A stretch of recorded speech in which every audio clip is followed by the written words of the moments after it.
રાજ્યના મુખ્યમંત્રી ભૂપેન્દ્ર પટેલે આજે એક નવી પોલિસીની જાહેરાત કરી હતી। Ship building and repair policy 2026ને વનમંત્રી અર્જુનભાઈ મોઢવાડિયાએ આવકારી હતી અને મેરીટાઈમના ઇતિહાસમાં આ પોલિસી એક સીમાચિહ્ન બની રહેશે તે વાતને સમર્થન આપ્યું હતું।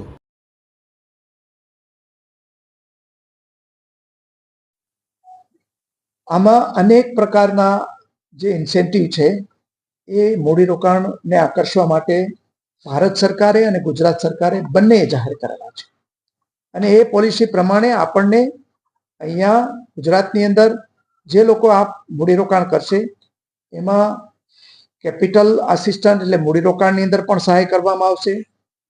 સ્ટેમ્પ ડ્યુટીની જે રકમ છે માફ કરવામાં આવશે। જે વ્યાજ સહાય, ડ્રેઝિંગ સહાય અને એમએસએમઈ પાસેથી જે ખરીદી કરશે એને પ્રોત્સાહન કરવા માટે પણ આપણે સબસિડી આપવામાં આવશે। વીજળી વપરાશની અંદર પણ સહાય કરવામાં આવશે।